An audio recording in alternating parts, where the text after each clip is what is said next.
how do you feel like you being the person that you are, right? And obviously your son is who he is, right?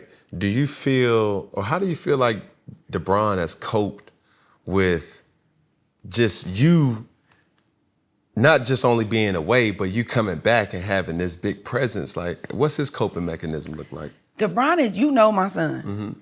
DeBron is funny style. Like, Right. he's not a person that talks a lot. He's not really a person that likes to articulate his feelings. And even when I first came home, we went to counseling, you know, because I just wanted to know how my son felt and how my absence affected his life. And Right. he really wasn't fooling with the counselor like that. Like, I don't want to talk about it. He was like basically like, my mama home now. Like, I don't want to talk about the bad because she here and I want to focus on the good, you know. But what really think what broke my son is when my mom passed, you know. And like I said, my son, I admire him so much because if you think about all the things he went to, statistically in society, my son's supposed to be one of them boys in the hood toting guns, Right. smoking weed, just a whole rebel, statistically. Right. You know, but I don't know because we really never talked about it and he really don't talk about it. The first time my son talked about, he did an interview like with B2C, this thing that do youth football in Atlanta. Right. This when he was younger. And he asked the guy, was like, yeah, I see you and your mom's relationship. And he finally opened up and he was like, yeah, you know, when my mom left, I felt like I had to be the man. It was just me and my grandma. Like, I had to step up and be the man and be there for my grandma. He was like, and it was times when I used to go see my mom and when we used to leave, I used to cry all the way home. I never knew that. I ain't never knew when my son left off them visits, when he got in that car, he cried for me on the way home. I didn't know that at nighttime, my mama said he used to cry for me when he went to bed to sleep, you know. And when I think about all that, it hurts me, you know what I'm saying? Because I thought what I was doing was providing a better life for him, like my dad was providing for us. So I never had And the intention best way that I you knew how. Right. You know, so I never meant or intentionally meant to hurt my son or be absent from his life. So now he still don't talk about it. Like, I think he been through so much, and especially with my mom dying, it's like he uses football as his outlet. Right. Like, that's where he leave it on the field. Like, whatever emotions or whatever he have, and you can tell by how he played the game of football. Right. You know, I think he left it on the field, but I still be wanting to talk to him about it. But it's like, I don't know how to approach him with it because he's very closed off about it. And I feel like you shouldn't force nobody to talk about something, especially when you've been through so much. But my question to you is, have you healed? Like, your life hasn't been prototypical. And it is a testimonial for anybody who sees this, you know, girl, get that money, girl, get that bag, or homeboy, do this, or, you know, I'm getting all these bricks and da-da-da-da-da. Like, have you healed from the trauma that you went through? I think I'm healing. I don't think I'm totally healed, you know, because like I said, I don't know if it's just a mental thing or something that I hold on to so I never forget, but I always carry that burden around like I'm the reason I destroyed my family. Not saying destroy, but I brought a lot of hardship, hurt and pain in my family from bringing somebody into our circle that destroyed us.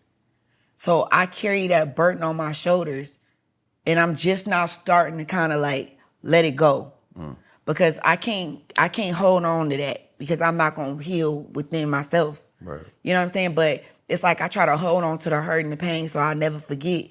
And I don't know if it's because I do that so I never make the decisions that I did that got me there in the first place, or I feel like I deserve it, like I'm hurting myself. You know what I'm saying? It's just weird. You know what I'm saying? But I would say this too, like,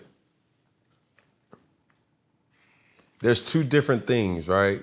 It can use you or you can use it. And I feel like what you've done, especially with your give back initiatives, mentoring young women who may be going down a wrong track or going down what they think is right. You know what I'm saying? Tell me about it. Okay, so I started doing a mentorship program, at Pope School, at Coach right. Pope School. He called me like, hey, sis, you need to come down here. These kids, they need you. These girls, they out of control. I'm going to handpick some girls that you need to talk to. You know how Pope is or whatever. Right. So I'm like, cool. So I met with the principal. And this new generation kind of tough. You know how they looking at you like, okay, Well, so. what's up? Right, I come in there, they like, okay, so when I come in there, I bring like pizza. I try to, with black people, I don't know what it is, but food is like a barrier breaker. Like Correct. food brings people together. It's Breaking like, the bread. right, it brings people together. So I brought some food and I'm like, all right. So I'm like, damn, how can I talk to them without them? Because it's like with these kids, they are like social media, techie kids. It's like they be in their phone. So I'm like, how am I going to be able to get to them? You know what I'm saying? For them to embrace me. So what I did was, I came in there, they looking like who the hell is this? I'm like, hey, and they like, Bitch, like whatever. So I'm like, all right, y'all. I was like, all right. I was like, I know how y'all are, and I know why y'all thinking I'm here. I said, but I ain't gonna tell y'all nothing. I want y'all to watch something, and then after it's over, we can do open floor questions and answers or whatever, and we can get to know each other. And I showed them my episode of Trap Queens. You know what I'm saying? The one that you watch. So after they watched it, they like, yeah. Like, what the hell? Yeah. Like, oh, okay. Oh, you really like, got that. So Yeah. I started going there, and the girls was very open with me. It's like they talked to me about a lot of things that they was going through, and they listened, and they embraced me.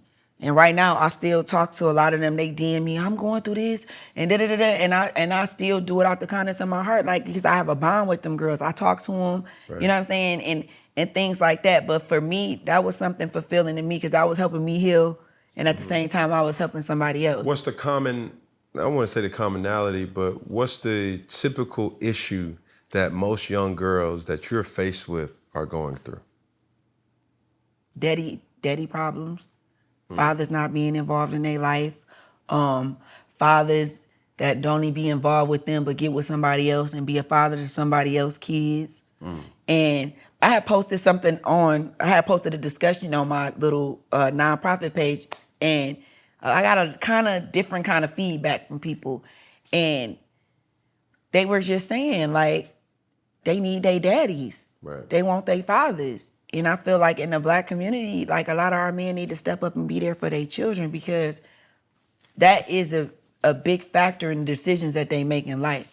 And if girls not getting that love from their father, they gonna go try to find it in another man. Some way.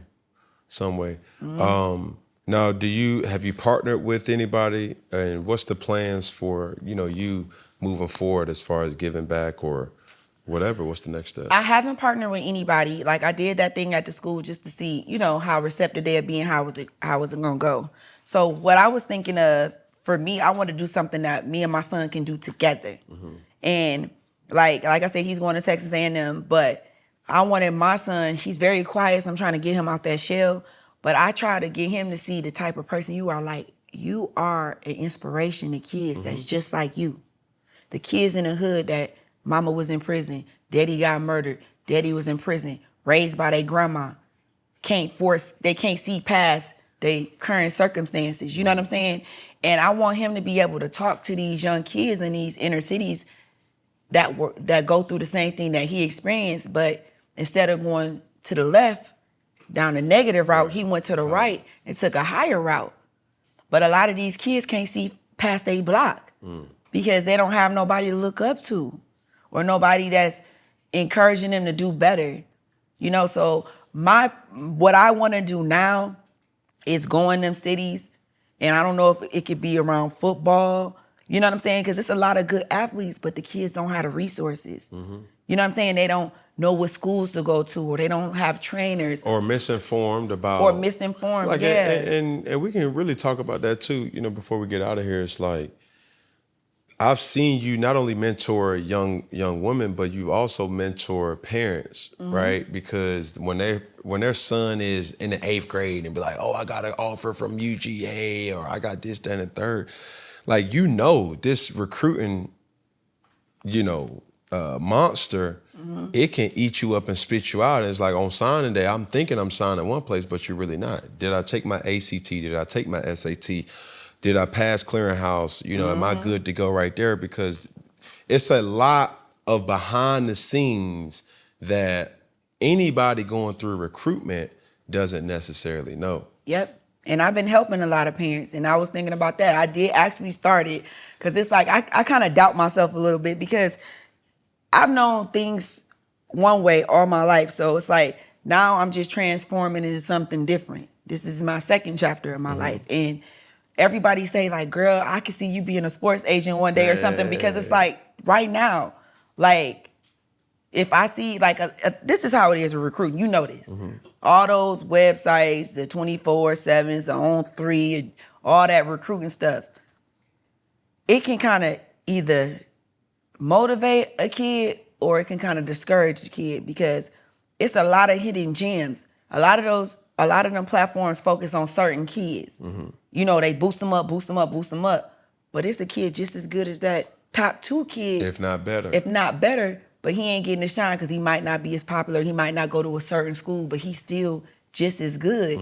And what I do, and I do it now, is I got a good rapport with a lot of coaches at college just from recruiting with my son. I don't know. I'm a people's person. I don't know. It's just like I developed a relationship with a lot of coaches, even at the schools that he not attending. Right. And if I see a kid, because they say I have a good eye for talent, if I see a kid that I feel is capable to play at a D1 level, or I feel has a talent but is overshadowed, I'll get his huddle, I get his film, I'll call the coach, hey, can you check this kid out for me? He good, boo, boo, boo. Next thing you know, he got an offer. And parents like, what the hell? Like, yo, you don't have to do that. I ain't in competition with nobody. Like, my son's path is his path. His future is destined to be what it's gonna be. But if I can help uplift the kid and get him an offer, and who parents really can't afford college, and take that burden off their parents, and he able to live out his dream and be able to play college football, I don't want nothing from you. I get fulfillment out of that because I know I'm going to get my blessings back in the long run. Yeah.